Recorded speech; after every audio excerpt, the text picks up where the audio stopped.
Hello, Mark. I'm Linda, and I'm a freshman. My student number is 3. The speech title is How We Can Eat Our Landscapes by Palm Wurhurst. The will to live life differently can start in some of the most unusual places. This is where I come from. Tmarden, it's a market town in the north of England. 15,000 people between Leeds and Manchester. Fairly normal market town. It used to look like this, and now it's more like this, with fruit and veg and herbs sprouting up all over the place. We call it propaganda gardening. Laughter. Corner row railway station car park. Front of a health center. People's front gardens, and even in front of their police station. Laughter. We've got edible camel toe pads, and we've got sprouting cemeteries. The soil is extremely good. Laughter. We've invented a new form of tourism. It's called vegetable tourism. And believe it or not, people come from all over the world to poke around in our raised beds, even when there's not much growing. Laughter. But it starts a conversation. Laughter. And we are not doing it because we are bored. Laughter. We are doing it because we want to start a revolution. We try to answer this simple question. Can you find a unifying language that cuts across age and income and culture that will help people themselves find a new way of living, see spaces around them differently, think about the resources they use differently, interact differently? Can we find that language? And then can we replicate those actions? And the answer would appear to be yes, and the language would appear to be food. So, 3.5 years ago, a few of us sat around a kitchen table, and we just invented the whole thing. Laughter, applause. We came up with a really simple game plan that we put to public meeting. We did not consult. We did not write a report. Enough of all that. Laughter. And we said to that public meeting in Todmorden, look, let's imagine that our town is focused around 3 plates. A community plate, the way we live our everyday lives. A learning plate, what we teach our kids in school and what new skills we share amongst ourselves. And the business, that we do with the pound in our pocket, and which business we choose to support. Now, let's imagine those plates agitated with community actions around food. If we start one of those community plates spinning, that's really great. That really starts to empower people. But if we can then spin that community plate with the learning plate, and then spin it with the business plate, we've got the real show there. We've got some action theater. We are starting to build resilience ourselves. We are starting to reinvent community ourselves. And we've done it all without a flipping strategy document. Applause. And here's the thing as well. We've not asked anybody's permission to do this. We are just doing it. Laughter. And we are certainly not waiting for that check to drop through the letterbox before we start. And most important of all, we are not daunted by the sophisticated arguments that say these small actions are meaningless in the face of tomorrow's problems. Because I have seen the power of small actions, and it's awesome. So back to the public meeting. Laughter. We put that proposition to the meeting. 2 seconds, and then the room exploded. I have never, ever experienced anything like that in my life. And it's been the same in every single room. In every town that we have ever told our story, people are ready and respond to the story of food. They want positive actions they can engage in, and in their bones, they know it's time to take personal responsibility and invest in more kindness to each other and to the environment. And since we had that meeting 3.5 years ago, it's been a heck of a roller coaster. We started with a seed swap, really simple stuff, and then we took an area of land, a strip on the side of our main road, which was a dog toilet, basically, and we turned it into a really lovely herb garden. We took the corner of the car park and the station that you saw, and we made vegetable beds for everybody to share and pick for themselves. We went to the doctors. We've just had a £6 million health center built in Todmorden, and for some reason that I cannot comprehend, it has been surrounded by prickly plants. Laughter. So we went to the doctor, said, "Would you mind us taking them up?" They said, "Absolutely fine, provided you get planning permission and you do it in Latin and you do it in triplicate." So we did. Laughter. And now there are fruits, trees, and bushes and herbs and vegetables around that doctor's surgery. And there's been lots of other examples, like the corn that was in front of the police station, and the old people's home that we've planted it with food that they can pick and grow. But it isn't just about growing, because we are all part of this jigsaw. It's about taking those artistic people in your community and doing some fabulous designs in those raised beds to explain to people what's growing there. Because there are so many people that don't really recognize a vegetable unless it's in a bit of plastic with a bit of an instruction packet on the top. Laughter. So we have some people who design these things. If it looks like this, please don't pick it. But it looks like this, help yourself. This is about sharing and investing in kindness. And for those people that don't want to do either of those things, maybe they can cook. So we pick them seasonally, and then we go to the street, or in the pub, or in the church, or wherever people are living their lives. This is about us going to the people and saying, we are all part of the local food jigsaw. We are all part of the solution. And then, because we know we've got vegetable tourists and we love them to bits and they are absolutely fantastic, we thought, what could we do to give them an even better experience? So we invented without speaking. Of course, the incredible edible green root, and this is a root of exhibition gardens and edible topaz and bee-friendly sites, and the story of pollinators.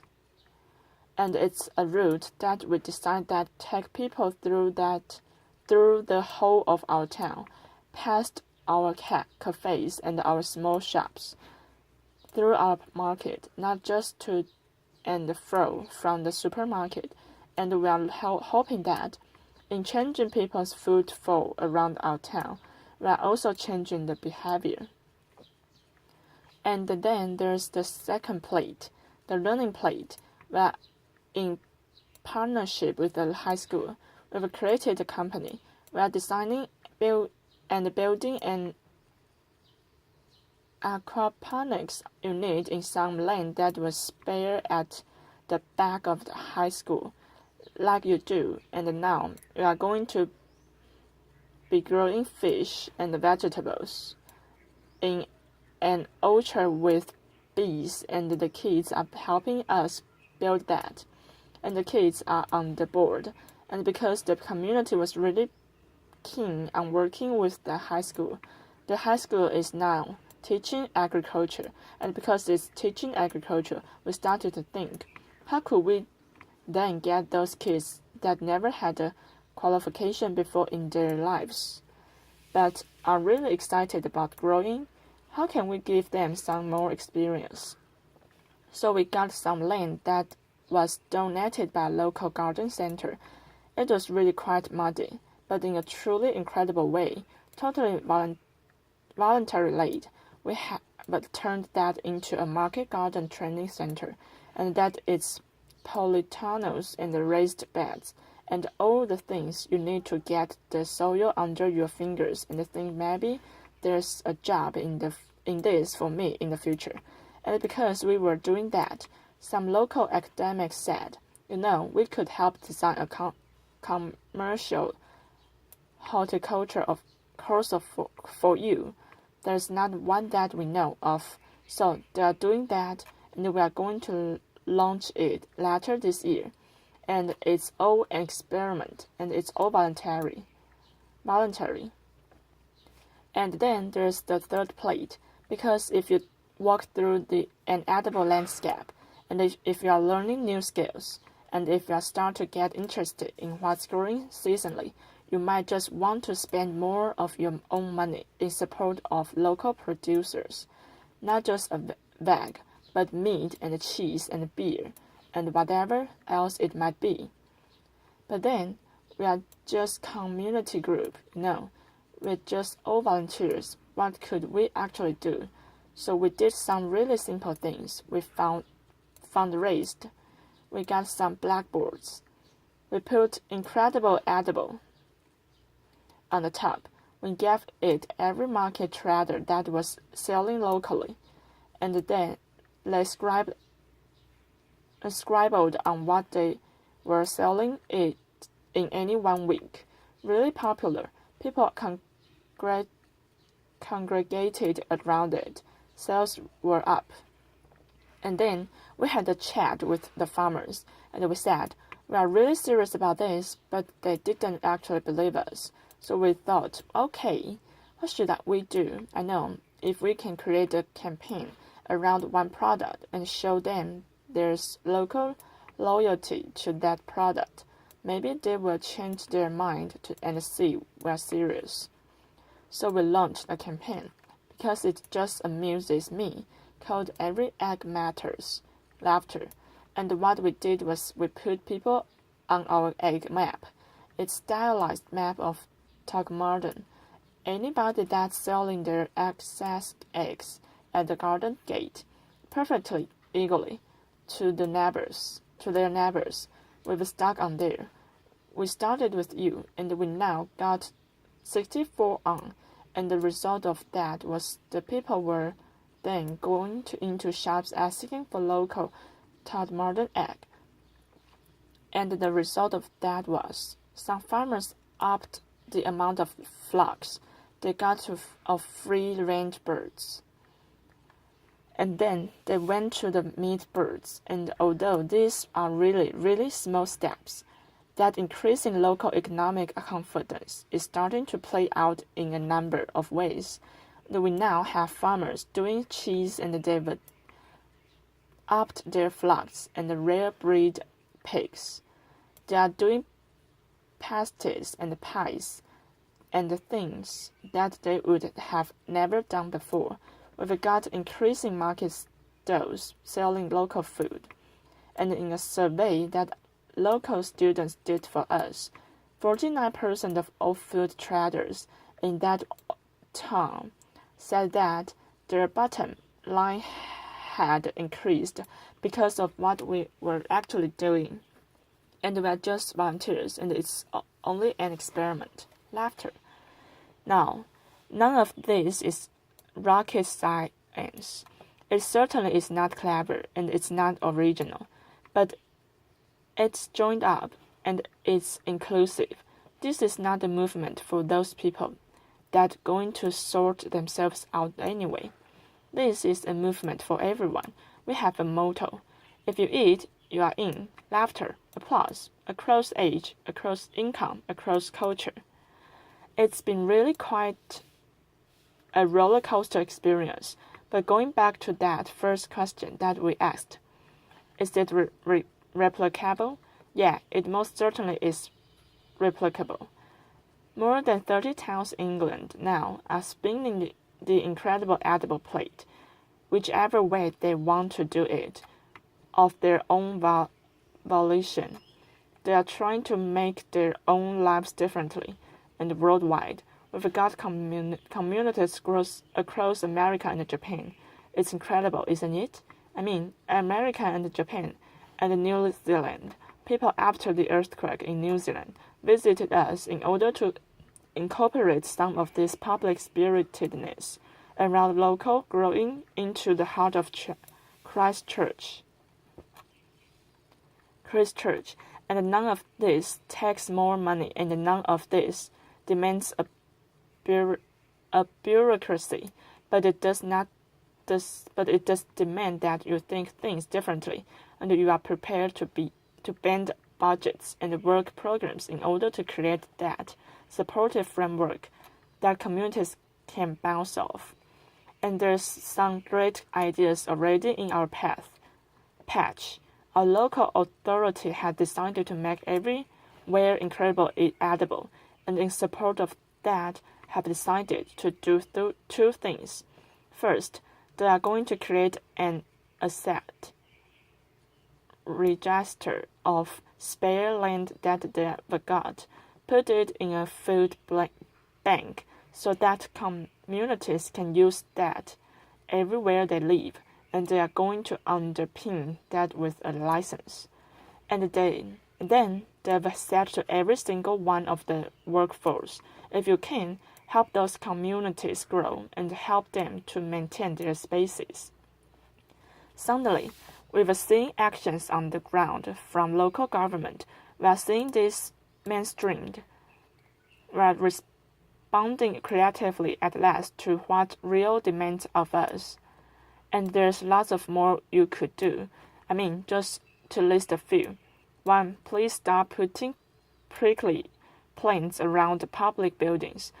It's a waste of space. Laughter. Secondly, please create edible landscape so that our children start to walk past their food day in, day out, on our high streets, in our parks, wherever that might be.